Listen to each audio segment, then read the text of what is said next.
The first question. You said last night that modern man has become inauthentic in expressing anger, violence, sex, etc. We see that in India, students and the younger generation are less violent in their emotional expressions than our Western youth. Does this mean that Western youth is becoming more authentic? Our permissiveness in expressions in sex and anger, a growth toward being authentic in emotional expressions? Many things have to be considered. One, to be authentic means to be totally factual. Ideologies, theories, isms, they distort you and they give a false persona. You cultivate faces. Then whatsoever you sow, you are not. The reality is missed. And you are simply acting and acting. Rather, your life becomes less alive and more a game, in which you are enacting something, not your real soul, but the culture, the education, the society, the civilization. Man can be cultivated,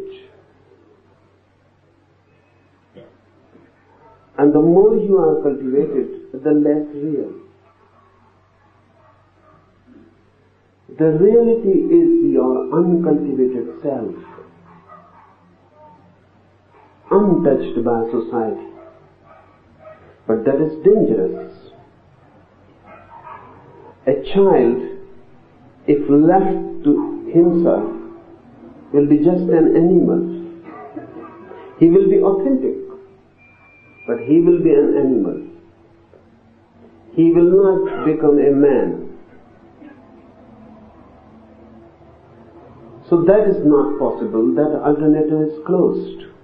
He cannot leave a child to himself.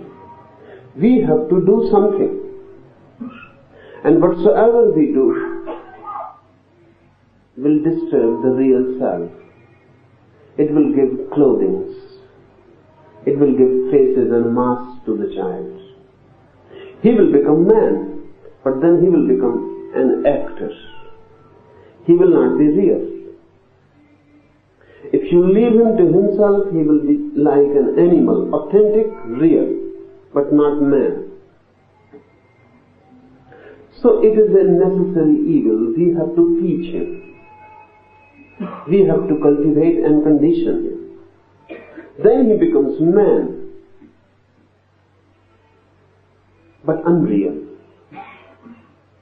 The third possibility opens with these techniques of meditation. All techniques of meditation are really unconditionings. Whatsoever society has given to you can be taken again, and then you will not be an animal.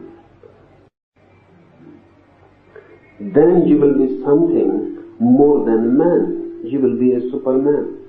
Real, but not an animal. How it happens? A child has to be given culture, education. There is no possibility to leave him to himself. If we leave him, he will never become a man. He will remain an animal. He will be real, but he will miss the world, the dimension of consciousness which opens with man. So we have to make him a man. He becomes unreal. Why he becomes unreal? Because this man is just imposed from without. Inside he remains the animal. From outside we impose humanity on him. He is divided. He is split in two. Now the animal goes on living within and the man without. That's why whatsoever you do and say is double bind. You have to maintain a face which has given to you, and continuously you have to satisfy your animal also. That creates problems, and every man becomes dishonest. More idealist, more you will have to be dishonest. Because the ideal will say, do this, and the animal will be the quite contrary. He would like to do something else, quite the contrary. Then what one can do, one can deceive others and oneself. Then one can maintain a face, a false face, and go on living the life of the animal. That's what is happening. You live a life of sex, but you never talk about it. You talk about brahmacharya. Your sex life is just pushed into dark. Not only from society, not only from your family, but even from your own conscious mind. You push it in the dark. As if it is not a part of your being. You go on doing things which you are against. Because your biology cannot change just by education. Remember, your inheritance, your biological cells, your structure cannot be changed just by ideological education. No school, no ideology can change your inner animal. Only a scientific technique can change the inner being. Just moral teachings will not help unless you have a scientific technique to change your total inner consciousness. Only then you will not be double. You will become single. The animal is single, unitary.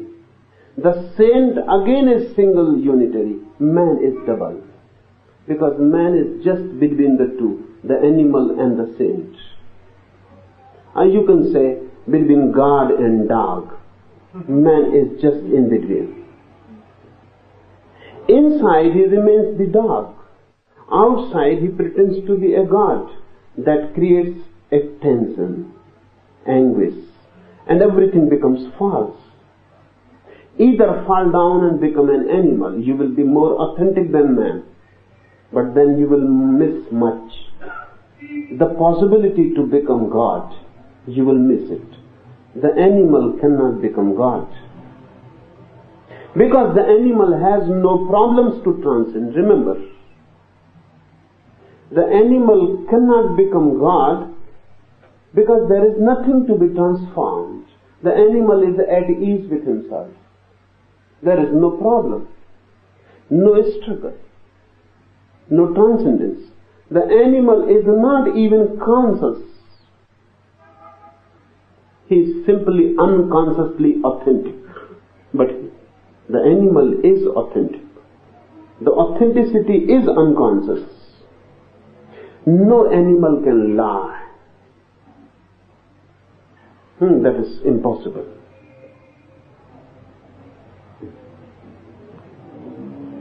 But not because that they maintain a morality. They cannot lie because they are not aware of the possibility. that you can be false. They are bound to be true. That truth is not their choice, it is their slavery. An animal is bound to be true, not because he has chosen to be true. Just because he cannot choose the other alternative, there is no alternative for him. He can be himself only. No possibility to be false, because he is unconscious of possibilities. Man is conscious of possibilities. Only man can be untrue. That's a growth. That's evolution. Man can be untrue, that's why man can be true. He can choose. Animals are bound to be true. That's there is slavery, not freedom.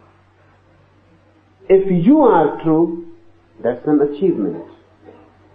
Because you could always be untrue. The possibility was open.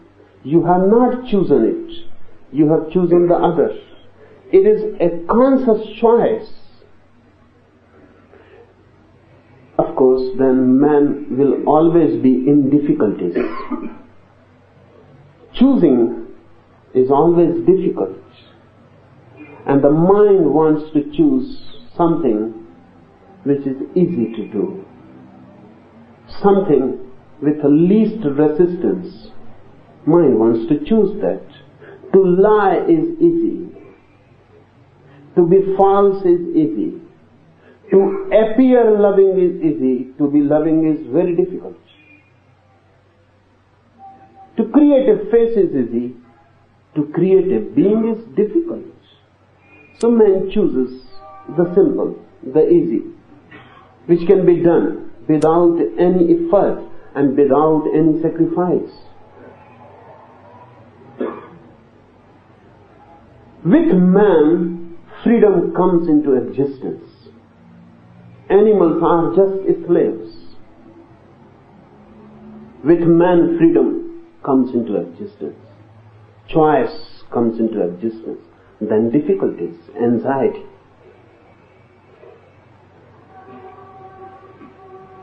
With man, the untrue, the false enters. You can deceive.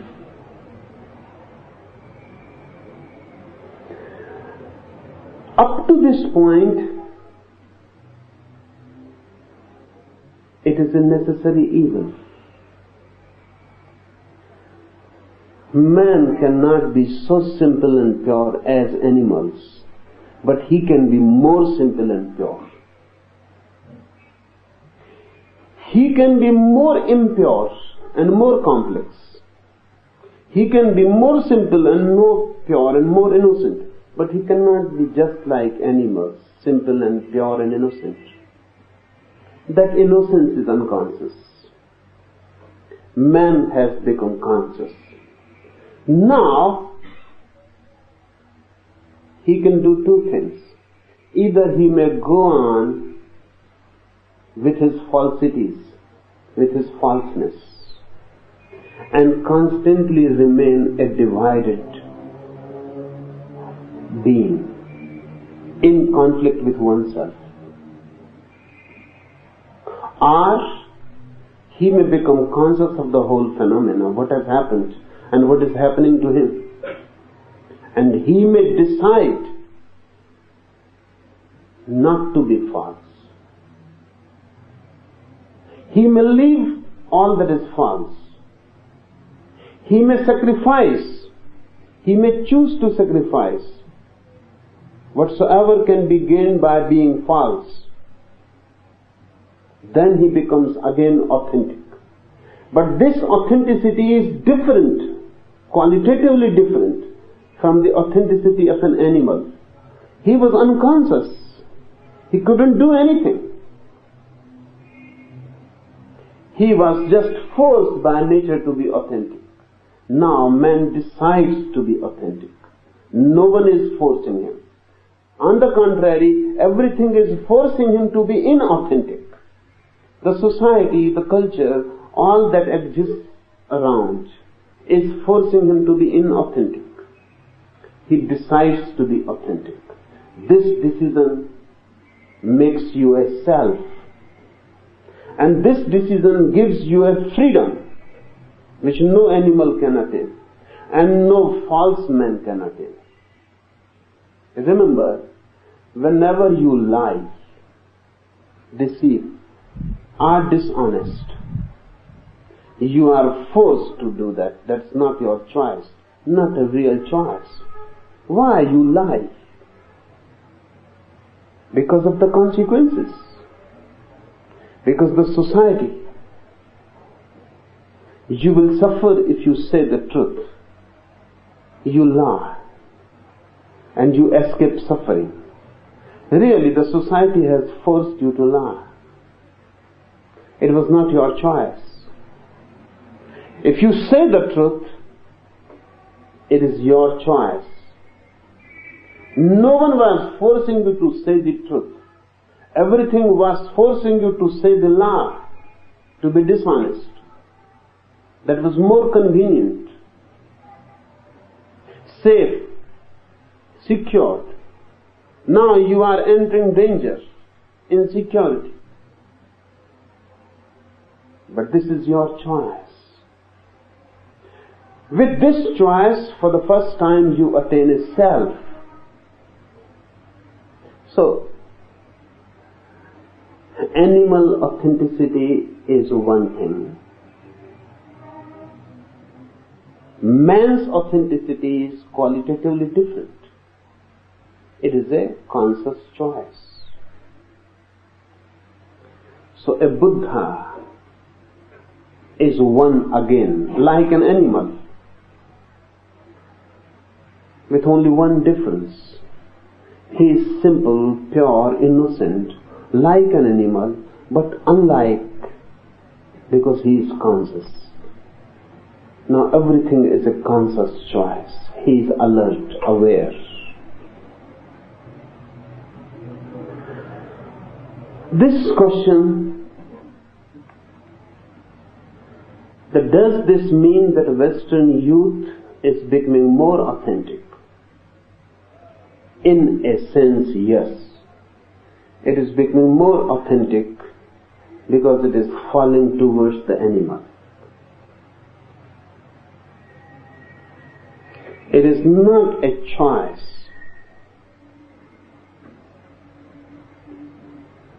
Rather, again, it is the easiest course to fall down.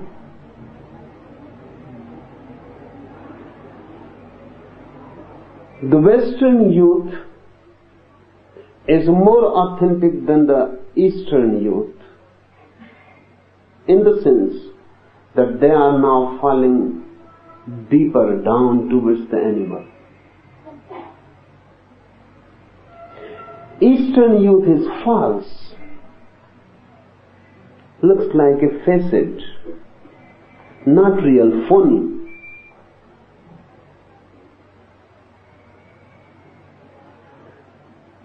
But these both are not really the alternatives. The Eastern youth is false, cultured, cultivated, forced to be something which is not real. The Western youth has revolted against it. Revolted towards the authenticity of the animal. That's why sex, violence, they have taken more and more grip of the Western youth. In a way they are more authentic, but in a way the greater possibility is the last. A Buddha is also in revolt. A hippie is also in revolt. But the revolts are different. The quality differs. A Buddha is also revolting against the conditioning. But he is going beyond it, towards a unity which is higher than man and higher than animal. You can revolt and go down towards the animal. You are also going towards a unity, but that is going down below man. But in a way, revolt is good, because once revolt comes into the mind, the day is not far off when you will come to understand that this revolt is just going backwards. A revolt is needed which must go forward. So Western youth may come to understand sooner or later that their revolt is good, but the direction is wrong. Then it will become possible in the West to have a new humanity born. In this sense, the Eastern phoniness is not worth anything. It is better to be authentic, to be revolting. Because a revolting mind will not take much time to see that the direction is wrong. But a phony youth may continue for millennia, may not be even aware that there is a possibility to revolt and to go beyond. But nothing is to be worth choosing between the two. The third alternative is the thing. Man must revolt against conditionings and go beyond. If he falls below, then you may have the pleasure of revolting, but the revolt has become destructive. It is not creative.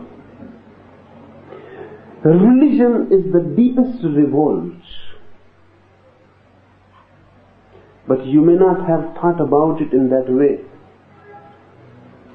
We take religion as the most orthodox thing,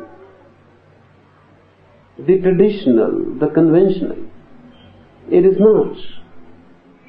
Religion is the most revolutionary thing in human consciousness, because it can lead you towards a unity which is higher than animal, higher than man. These techniques are concerned with that revolution. So when Shiva says, be authentic, he means don't be phony. Don't continue to be phony. Be aware about your false persona, about your clothings, dressings, masks, and then be authentic whatsoever you are. Realize it. The real problem is one gets himself deceived by his own deceptions. You talk about compassion. In India we talk too much about compassion, non-violence. Everyone thinks that he is non-violent. And if you look at him, at his acts, at his relationships, at his gestures, he is violent. But he is not aware that he is violent. He may be violent even in his non-violence. If he is trying to force others to be non-violent, that is violence. If he is forcing himself to be non-violent, that is violence. To be authentic means he must understand and realize what is his real state of mind, not ideas, not principles, But the state of mind, what is his state of mind? Is he violent? Is he angry?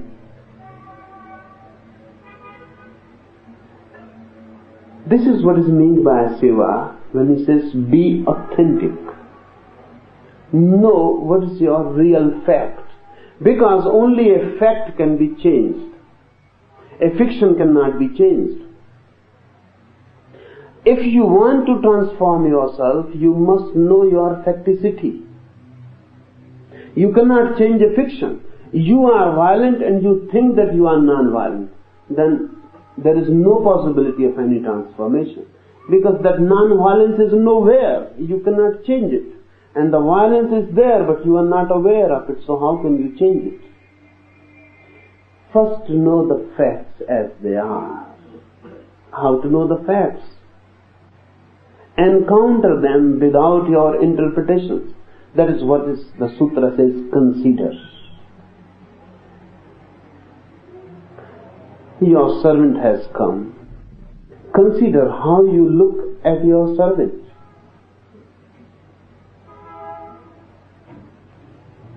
Your boss has come in the room.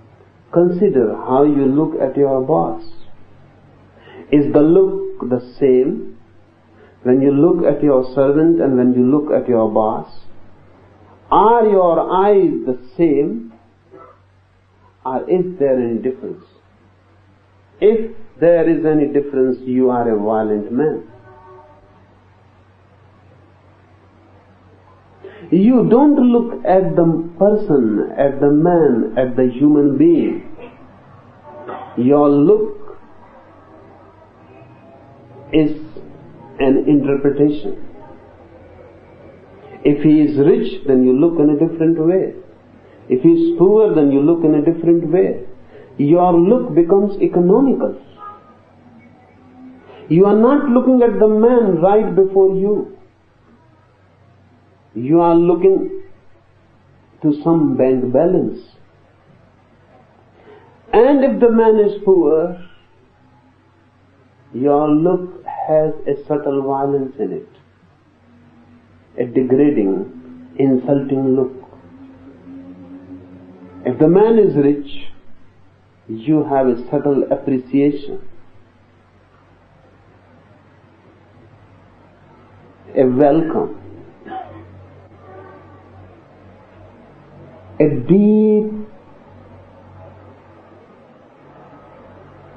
deep concern is there always, whatsoever you are doing.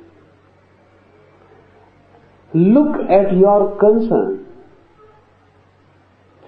You are angry at your son or at your daughter, and you say you are angry for himself, for his good. Go deep down, consider it, whether it is true. Your son has been disobedient. You are angry. You say you are to change him because it is for his good. Look within and consider the fact. Is it this fact that you are thinking about his good, or simply you feel insulted because he has disobeyed you? You feel hurt because he has disobeyed you. Your ego is hurt because he has disobeyed you. If your ego is hurt, this is the fact, and you go on pretending that that's not the thing. You are just thinking for his good. That's why you are angry. You are angry just for him. You are not really angry. How can you be angry? You are a loving father. You are not angry at all. How can you be angry? You love him so much. But because he is going on a wrong path, because of your love, you want to change him. That's why you are angry. You are just pretending to help him. But is this the fact? Are you just pretending? Are you feel hurt because he has disobeyed you? And are you so sure that whatsoever you say is right for him? Go down within yourself, look at the fact, consider it, and be authentic. If you are really offended by his disobedience, then know it well that you are offended and you feel hurt. That's why you are angry. This is being authentic. Then you can do much for your change. Because facts can be changed. Fictions cannot be changed. With everything that you are doing, you are thinking, go deep down, dig the fact. Don't allow interpretations and words to color it. If this consideration is there, by and by you will become authentic. And this authenticity will not be like an animal. This authenticity will be like a saint. Because the more you know how ugly you are, the more you know how violent you are, the more you penetrate inside your facts and become aware of the nonsense that you are doing, this awareness will help you, and by your ugliness will drop away, will wither away. Because if you are aware of your ugliness, it cannot continue. If you want it to continue, don't be aware about it and create a facet of beauty around it. So you see the beauty and the ugliness is behind. Never seen direct. Everyone else will see it. That's the problem. The son will see it that the father is angry not because of his good. He is angry because he has been disobeyed and he feels hurt. He will know it. You cannot hide your ugliness from others. You can hide it from only yourself. Your look will reveal to everyone that there is violence. You can deceive yourself that there was compassion.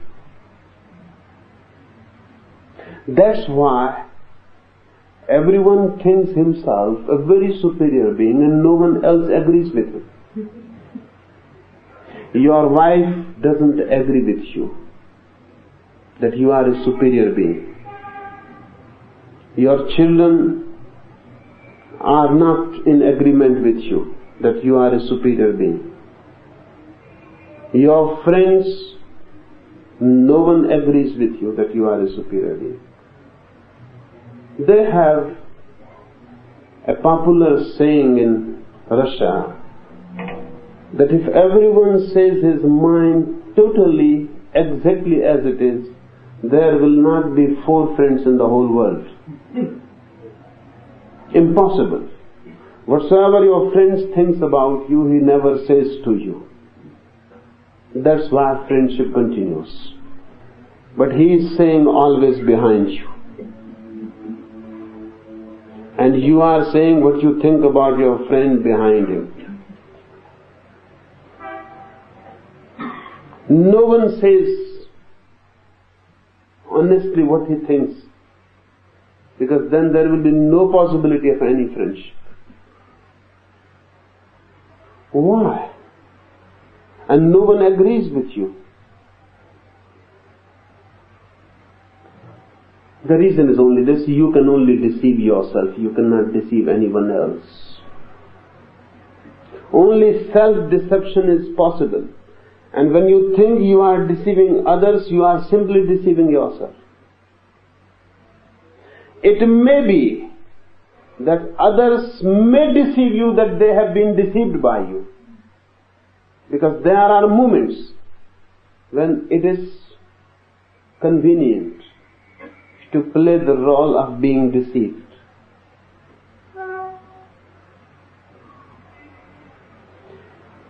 It may be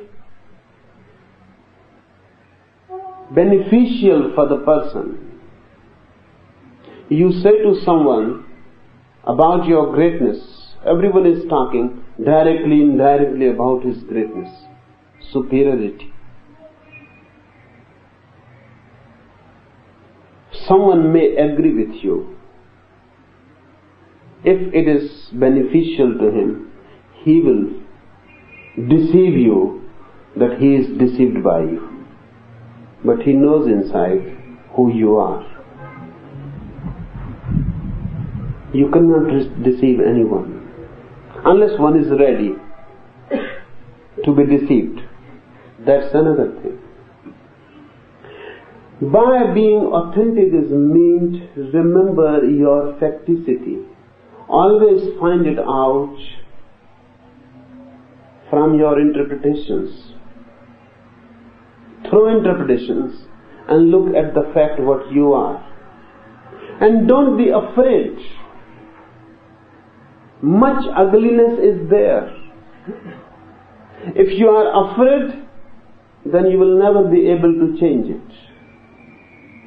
If it is there, accept it, it is there, consider it. This is what consideration means. Consider it. Look at it. It is total nakedness. Move around it. Go to its roots. Analyze it. See why it is there. How you help it to be there. How you feed it. How you protect it. How it has grown to be such a big tree. Your ugliness, your violence, your hatred, your anger. How you have protected it. How you have helped it to grow up to now. Look at the roots. Look at the whole phenomena. And the Shiva says, if you consider it totally, you can drop it immediately this very moment. Because it is you who have been protecting it. It is you who have been helping it to get rooted in you. It is your creation. You can drop it immediately, just now. You can leave it, and there is no need to look again towards it. But before you can do this, you will have to know it what it is. The whole mechanism, the whole complexity of it. How you help it every moment. If someone says something insulting to you, how you react.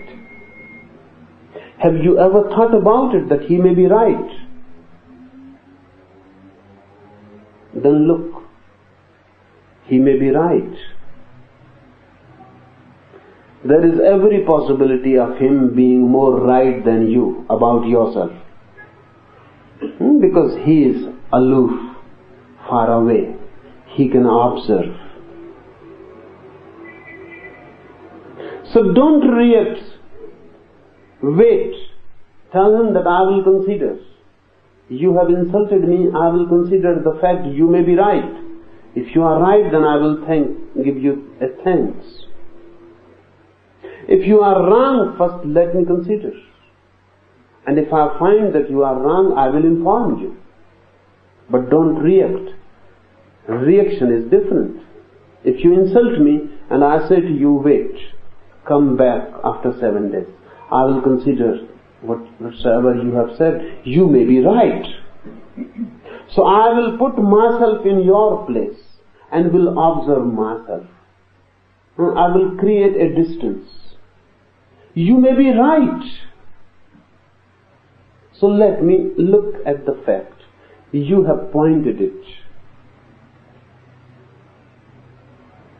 So it is very kind of you. I will look at it. If I feel that you are right, I will thank you.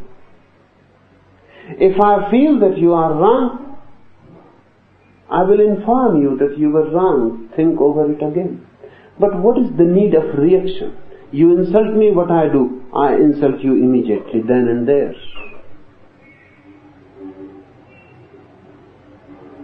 I escape consideration. I have reacted. You insulted me, I have insulted you. And remember, reaction can never be right. Can never be right. You insult me, you create the possibility of my being angry. And when I am angry, I am not conscious. I say something which I had never thought about you.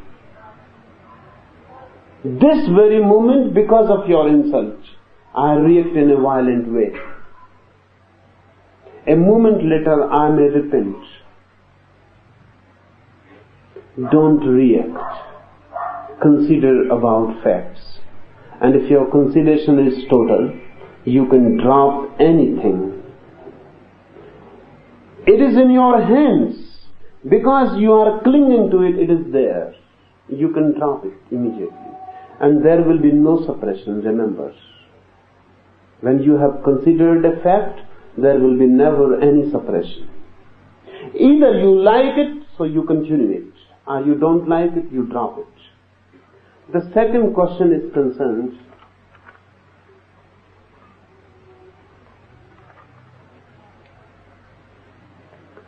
according to the last night's technique. When anger, violence, sex, etc. arises, one should consider it and then suddenly quit it. But when one does it, one sometimes feels like being sick and uneasy. What are the reasons for these negative feelings? Only one reason. Your consideration is not total. Everyone wants to quit anger without understanding it. Everyone wants to quit sex without understanding it. And there is no revolution without understanding. You will create more problems and you will create more misery for yourself.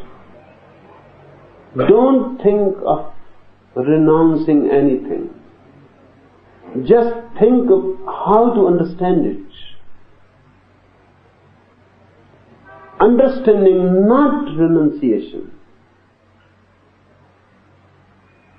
There is no need of thinking to quit anything. The only need is to understand it in its totality. If you have understood it in its totality, the transformation will follow. If it is good for you, if it is good for your being, it will grow. If it is bad for you, it will drop. So the real thing is not quitting, it is understanding. Why you think about renouncing anger? Why? Because you have been taught that anger is bad. But have you understood it as bad? Have you come to a personal conclusion through your own deepening insight that anger is bad? If you have come to this conclusion through your own insight, there will be no need to quit it. It has already disappeared. The very fact of knowing that this is poisonous is enough. You are a different man. But you go on thinking of leaving, quitting, renouncing. Why? Because people say that anger is bad. And you simply are influenced whatsoever they say. Then you go on thinking that anger is bad, and when the moment comes, you go on doing anger. You go on being angry. This is how double mind is created. You will remain with anger, and you will always think anger is bad. This is inauthenticity. If you think that anger is good, then do it. Then don't say anger is bad. Or if you say anger is bad, then try to understand whether this is your realization or someone else has said it to you. Everyone is creating misery around himself because of others. Someone says this is bad, and someone says that is good. And they go on forcing the idea in your mind. The parents are doing, the society is doing, and then one day you are just with others' ideas and your nature and others' ideas. You are split. You will become a schizophrenic. You will do something and you will believe in the very contrary. That will create guilt. Everyone feels guilty. Not that everyone is guilty. Everyone feels guilty because of this mechanism. They say anger is bad. Everyone has said to you anger is bad. And no one has told you how to know what anger is. Everyone says sex is bad. They have been teaching sex is bad. And no one says what sex is and how to know it. Ask your father and he will become uneasy. He will say, don't talk about such bad things. But those bad things are facts. Even your father could not escape, otherwise you would not have been. You are a naked fact. That whatsoever your father says about sex, he couldn't escape it. But he will feel uneasy if you ask, because no one has said him. His parents never told him that why sex is bad. Why? And how to know it. And how to go deep in it. No one will say to you. They will go on labeling things. This is bad and that is good. That labeling creates misery and hell. So one thing remember, for any seeker, a real seeker, this is a basic thing to be understood. Remain with your facts. Try to know them. Don't allow the society to force its ideology on you. Don't look at yourself through others' eyes. You have got eyes. You are not blind. And you have got facts of inner life. Use your eyes. That is what consideration means. And if you consider, then this will not be a problem. But when one does it, one sometimes feels like being sick and uneasy. You will feel. If you have not understood the facts, you will feel uneasy. Because it is a subtle depression. You know already anger is bad. If I say consider it, you consider only so that it can be renounced. That renouncing is there, always present in your mind. Someone was here, a very old man, 60 years of age, and a very religious man. And not only a religious man, a type of religious leader. He has been teaching many people, and he has written many books.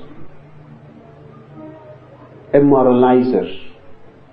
And now, at the age of 60, he comes to me and he says, you are the only person I can say my real problems.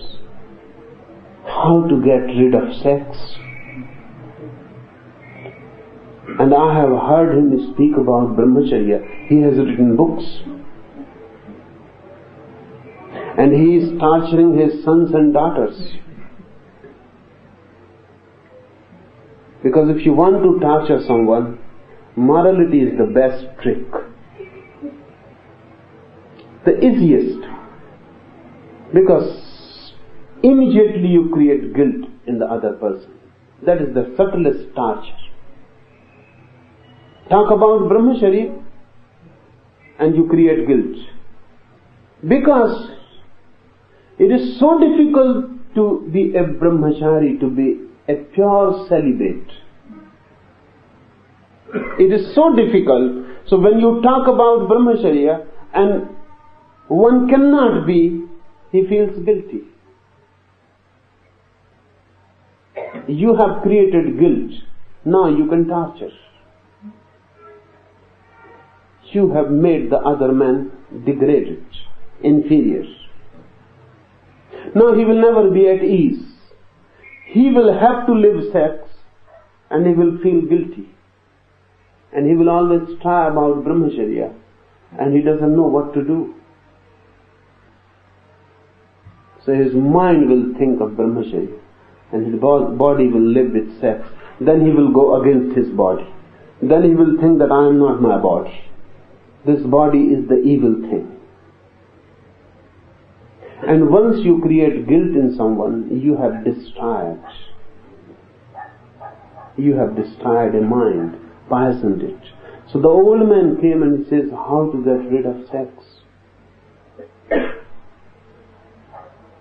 So I told him first to be aware of the fact, and you have missed much opportunity.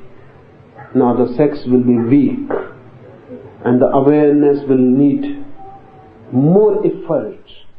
When sex is violent, and the energy is there, sex is young, you can be aware of it very easily. It is so forceful. It is not difficult to see and know and feel it. This man at the age of 60 now feeble, weak, ill. It will be difficult for him to be aware of sex. When he was young, he was thinking about brahmacharya. He couldn't live that. He has 5 children.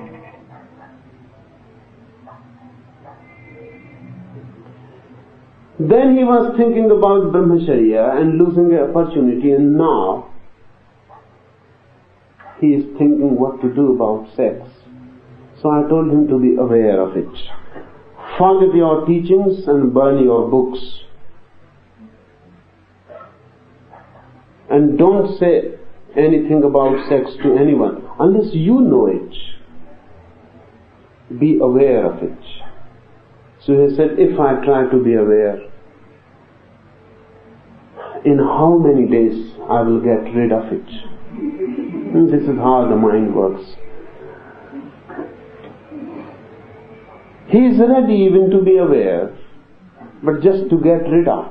So I told him, if you are not aware of it, who decides to get rid of it? How you conclude that this is bad? This is taken for granted.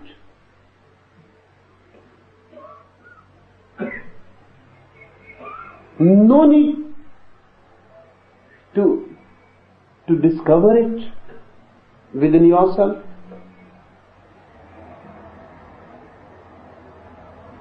Don't think of renouncing anything. That means you are just being forced by others. Be individual. Don't allow society too much domination over you. Don't be a slave. You have eyes, you have consciousness, you have sex, anger and other facts. Use your consciousness, use your eyes, be aware of it. Think yourself as if you are alone. No one is there to teach you what you will do.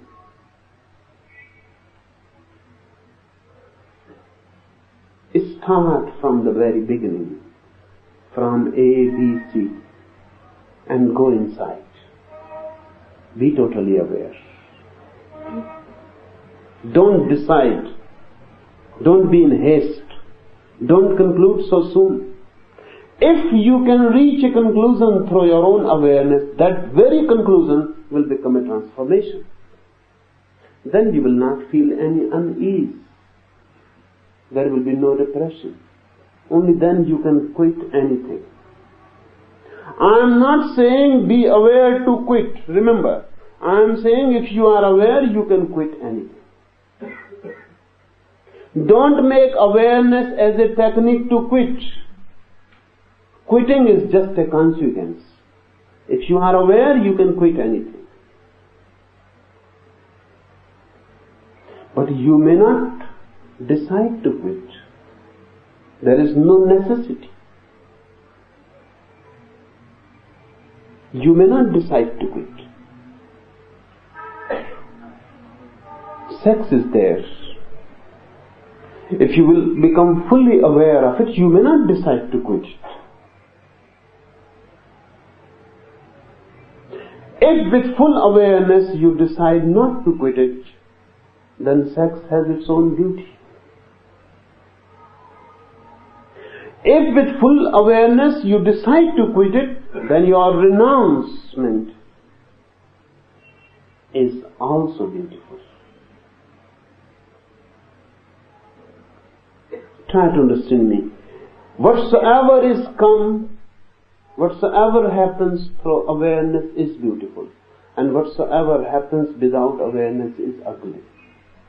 That's why your so-called brahmacharis, celibate monks, are basically ugly. Their whole way of life is ugly. That celibacy has not come as a consequence. That is not their own search. I look at a person, someone like D.H. Lawrence. His sex is beautiful. More beautiful than your celibate monks. Because his sex is with full awareness. Through an in-search, he has come to conclude that he is going to live with sex. He has accepted the fact. Now there is no hitch, no guilt. Rather, sex has become glorious. So a D.H. Lawrence, fully aware of his sex, accepting it, living it, has a beauty of its own. A Mahavir, fully aware of the fact, and then coming to conclude to leave it, to quit it, has a beauty of its own. They both are beautiful, D.H. Lawrence and Mahavir. They both are beautiful. But the beauty is not of sex, not of quitting sex. The beauty is of awareness. This must also be remembered constantly. That you may not come to the same conclusion a Buddha comes. There is no necessity. You may not come to the same conclusion a Mahavir comes. There is no inevitability. If there is any inevitability, it is only one, and that is of awareness. Fully aware, whatsoever happens to you is beautiful, is divine. Look at the past sages. Shiva sitting with Parvati. The Parvati is sitting in his lap in a deep love gesture. You cannot conceive Mahavir in such a pose. Impossible. You cannot conceive Buddha in such a pose.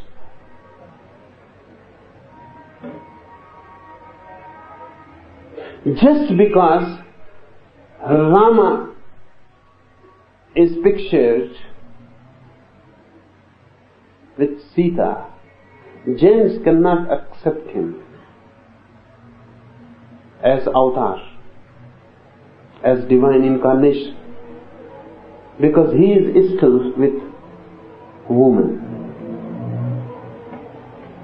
That is impossible for Jains to conceive him as an incarnation of God.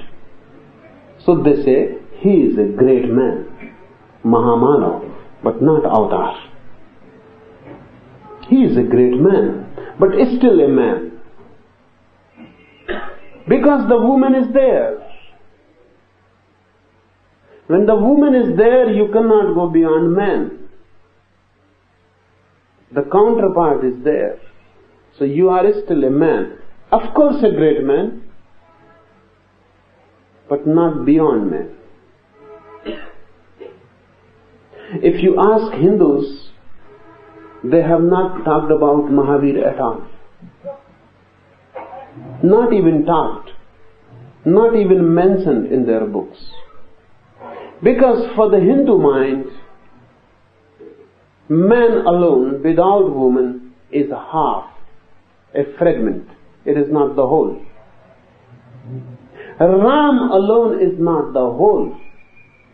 So Hindus call Sita Ram, they put woman first, and then they will never call Ram Sita. They will call Sita Ram. They will call Radha Krishna. They will put woman first. For a basic reason. Because man is born out of woman. And man alone is half. With woman he becomes whole. So no Hindu god is alone. The other part, the other half is there. Sita Ram is really the whole. Radha Krishna is the whole. Krishna alone is half. There is no need for Ram to quit Sita. And there is no need for Krishna to quit Radha. Why? They are fully aware. You cannot find a more aware man, a more conscious man than Shiva. But he is sitting with Parvati in his lap. It creates problems. Then who is right? A Buddha is right or a Shiva is right? Problems are created because we don't know that everyone flowers individually. Buddha and Shiva both are fully conscious. But this happens to Buddha. In this full consciousness he leaves something. That's his choice. This happens to Shiva. In this full consciousness he accepts everything. They are both at the same point of realization, of awareness, but their expression will be different. So don't fall into any pattern. No one knows what will happen when you become aware. So don't decide before becoming aware that I am going to quit this and that. Don't decide. No one knows. Wait. Be aware. And let your being flower. No one knows what will happen. With everyone there is an unknown possibility of flowering. And you need not follow anyone. Because every following is dangerous, destructive. Every imitation is suicide. Wait. So these techniques are only to make you aware. And when you are aware, you can quit anything, or you can accept anything. When you are not aware, remember what is happening. You neither can accept nor you can quit. You have sex. Neither you can accept it totally and forget. No, you cannot accept it. Neither you can quit it. I say either accept it and forget, or quit it and forget. But you cannot do any of the two. You will always be doing both. You will accept and then you will think of quitting it. And this is the vicious circle. When you have sex, then for few hours or few days, you will think of quitting it. Really, you are regaining energy and nothing else. When you have regained energy, you will again think of having it. And this will go on for your whole life. It has been for so many lives. When you become fully aware, you can decide. Either you accept it, then that acceptance gives a beauty. Or you quit it, then that quitting is also beautiful. One thing is certain, when you are aware, you can forget it. Either way. It is not a problem then. Your decision is total and the problem drops. But if you feel any uneasiness, it means you have not considered. You have not been aware. So be more aware. Consider any fact more deeply, more individually, without the conclusions of others.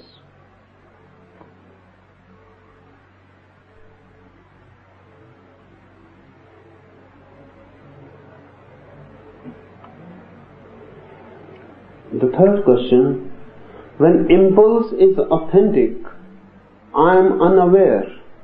How can I exercise stop?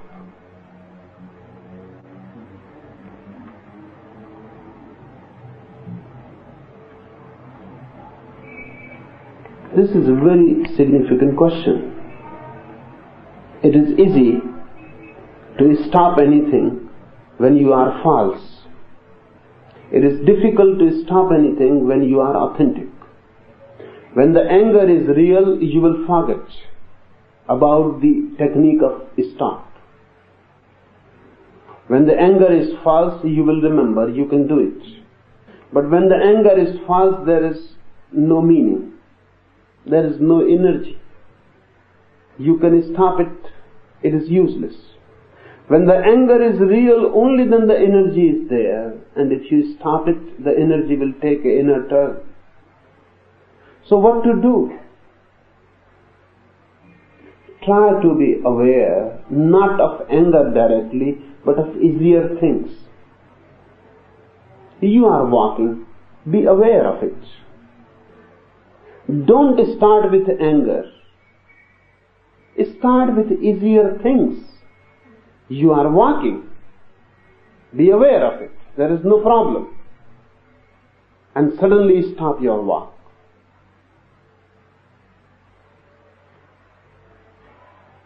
Start with easy things. Anger is a deep, complex thing. Don't start with complex things. Don't jump on sex immediately. It is more subtle and you will need more deep awareness for it. So first create awareness with easier things. And only then you are walking, you are taking a bath, you feel thirsty, you feel hungry. Start with these things. Are very ordinary things. You were just going to speak something to someone. Stop. Even in the middle of the sentence. You were going to relate a story you have been relating 1,000 times. and you have bored everyone with it. You are again starting. Once there was a king. Stop.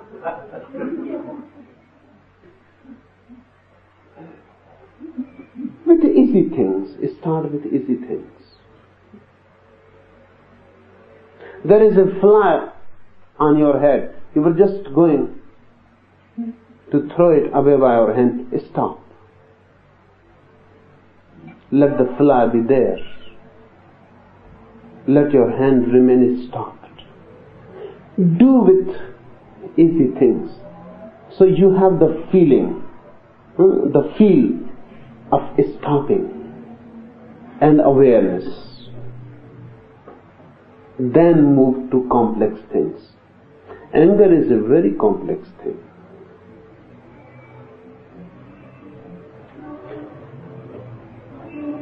Easy mechanical things. Every day in the morning, you step out of your bed. Have you observed? You step every day in the same way. If your right feet comes first, it comes first always.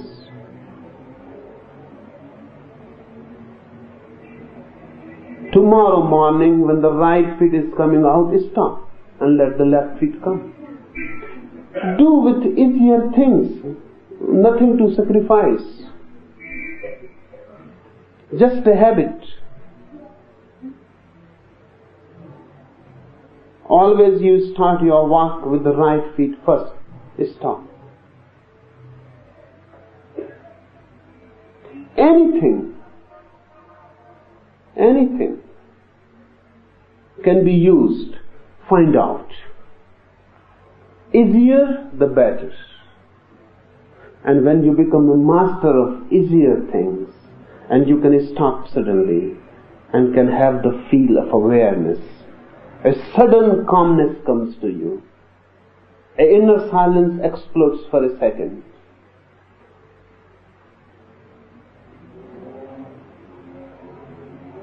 Gurdjieff used to train his disciples in very easy things. For example, you say something, you nod your head. So he will train him, say the same thing but don't nod the head. It is a mechanical habit. I am saying something, I make a gesture by my hand.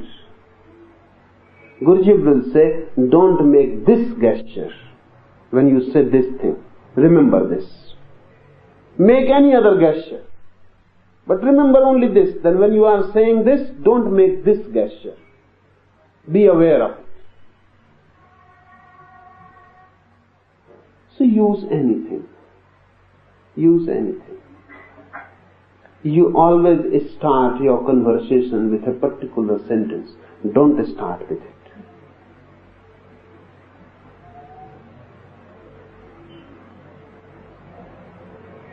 Someone says something, you have a mechanical response. Don't respond that way. Say something else. Or if you have started saying the old thing, stop in the middle.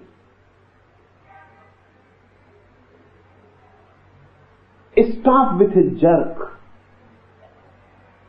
Suddenness. Try this. And only then, when you feel a mastery, move to complex things. This is one of the basic tricks of the mind, that it will always say to you, jump to a complex thing. And then you are a failure. Then you will never try again. You know that it cannot be done. This is a trick of the mind. The mind will say, okay, now you know that exercise of a stop. When you are angry, heart angry, stop. You will be a failure. Then you will not try again. Try with cold things. Don't move to the heart. And when you can do cold things, then move to the heart. With gradual steps, feel the path. And don't be hasty. Otherwise, nothing will be accomplished. The last question. After hearing about so many meditation techniques in vigyan, bhairav, tantra, I am beginning to feel that the inner door cannot really open by techniques, but that it really depends on things like initiation, grace of Guru, etc. Is not that really the case? And when and how can one become capable of receiving initiation? Really, grace of Guru is again a technique.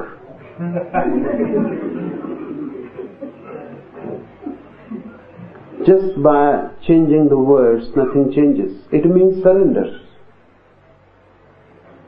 You can receive the grace of the Guru only when you surrender, and surrender is a technique. If you don't know how to surrender, you will not receive any grace. So really, grace is not given, it is received. No one can give grace, you can receive it. With an enlightened person, the grace is flowing always. It is there. It is just his nature. Just as a lamp is burning and the light is radiating. The enlightened person is always radiating grace. That is not any effort. It is flowing effortlessly. It is there. If you can receive, you can receive. If you cannot receive, you cannot receive. So it may look paradoxical if I say, but it is the truth. The grace is not given by the Guru, it is received by the disciple. But how to be a disciple, then again it is a technique. How to surrender, how to become receptive.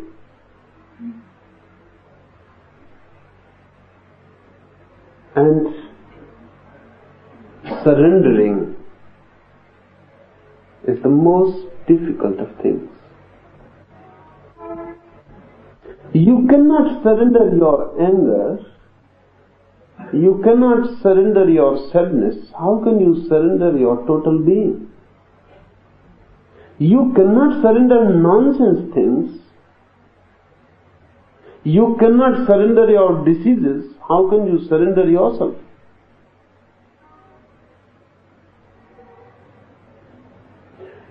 Surrendering means surrendering totally. You leave totally to your teacher, to your master. You say, now I am no more. Now you are. Do whatsoever you like. And then you don't wait. And then you don't again go on asking when you are going to do. You have surrendered. You are finished. There is nothing to be asked anymore. In the right moment the thing will happen. But how to do it? This also will need a very great awareness. Ordinarily, stupid people think that surrender is very easy. That is stupidity. Because they think that if you go and touch the feet of a teacher, you have surrendered. Even touching the feet can be a surrender. But don't think that because you have touched the feet, you have surrendered. Surrendering is an inner attitude. Putting yourself off. Forgetting yourself completely. Only the master remains. You are no more. Only the master is. This can be done only with a very deep awareness. What is that awareness? If you go on doing these techniques,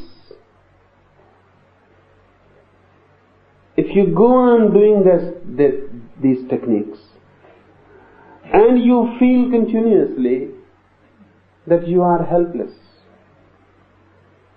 but don't decide your helplessness before doing them. It will be false. First do them, and do them authentically. If the techniques happen to help you, there will be no need of surrender. You will be transformed. If you do authentically, really, fully, you are not deceiving yourself and nothing happens, then you will feel helplessness, that I cannot do. If this goes deep in you, this feeling of helplessness, only then you will be capable of surrendering, not before it. Do you feel helpless? No one feels helpless. No one feels helpless. Everyone knows I can do. If I want, I can do. Because I don't want, I am not doing it. Everyone thinks that if I wish, I will do. The moment I will do. Only it is I am not willing just now. But no one feels helpless. But if someone says that through the grace of the Guru it can happen, you are just this very moment ready. If it is a question of doing something, you say we can do it whenever we want. But if it is a question of grace, you are just now, you say, okay, if it can be received from someone, I can receive it this very moment. You are not helpless. You are just lazy. And there is a great difference.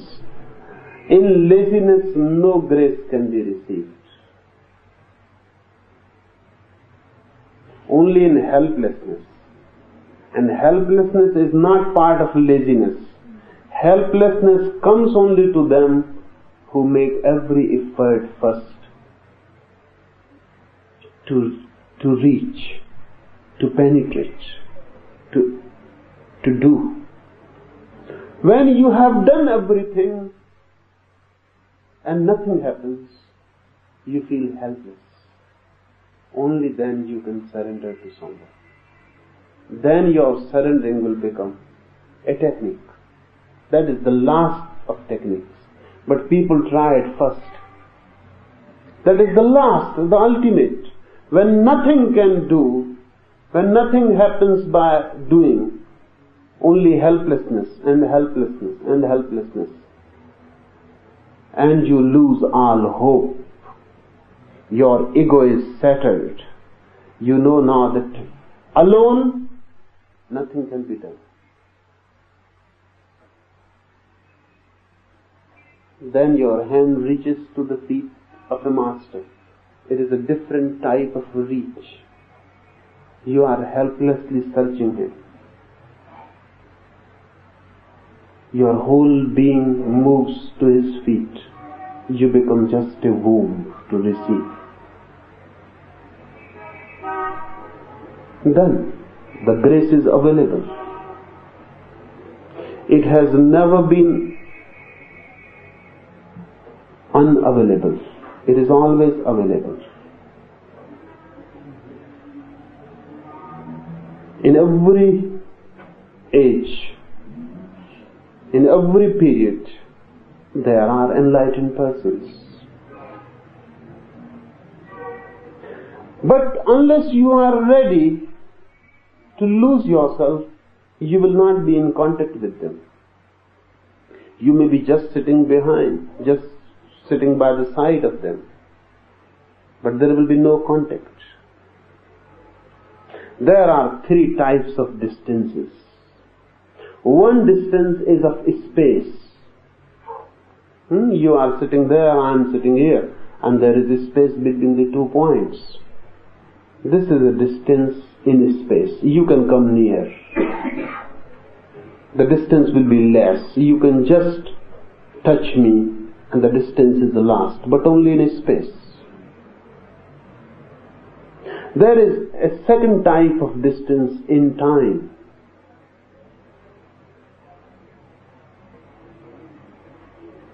Your beloved has died, your friend has died.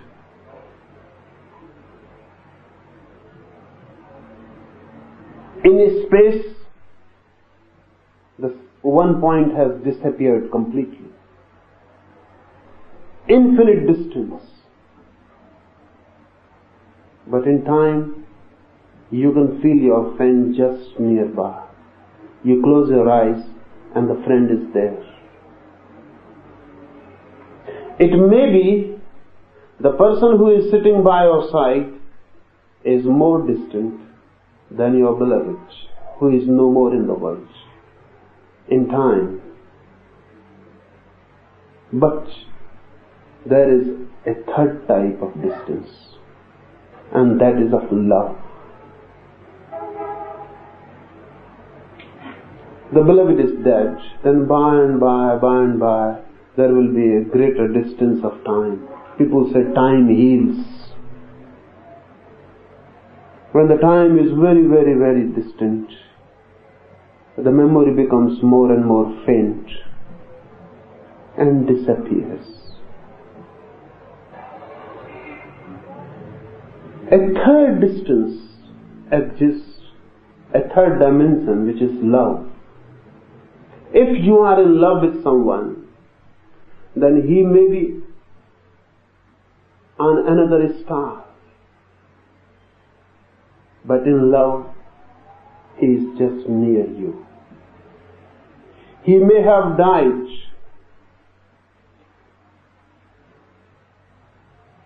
There may be centuries of distance between you and him. But in love, there is no distance. Someone can be near Buddha just now. 25 centuries mean nothing, because the distance is of love. In space, there is no Buddha now. The body has disappeared. In time, 2,500 years distance. But in love, no distance. If someone is in love with Buddha, time and space distances disappear. He is just here, and you can receive his grace. You may be just sitting by the side of a Buddha. There is no gap as far as space is concerned. There is no distance as far as time is concerned. But there is no love. Then there is infinite distance. So someone may have lived with Buddha without being in contact. And someone may be just here now who is in contact with Buddha. Grace happens in the dimension of love. For love, everything is always eternally present. So if you are in love, grace can happen. But love is surrendering. Love means now the other has become more important than yourself. Now for others' life, you are ready to die. If the other lives, you can sacrifice yourself. The other has become the center. You are just the periphery. By and by you disappear completely and the other remains. In that ripe moment, grace is received. So don't think of a master who can give you grace. Think of becoming a helpless disciple. Totally surrendered in love. the Master will come to you. When the disciple is ready, the Master always comes. It is not a question of physical presence. When you are ready, from an unknown dimension of love, grace happens. But don't think about grace as an escape. Because I am talking about so many techniques, I know there are two possibilities. You may try some, or you may just become confused. The other is more possible. 112 techniques, listening one another continuously, you will become confused. You will think, it is beyond me. So many techniques. So what to do and what not to do? This may come to your mind that it is better to receive grace, Guru Kripa, than to go in this jungle-like world of techniques. It is very complex. So it is easy to receive the grace. But that will not happen to you if this is the way of your thinking. Try these techniques and try honestly. If you are a failure, then that very failure will become your surrender. That is the ultimate technique. Okay.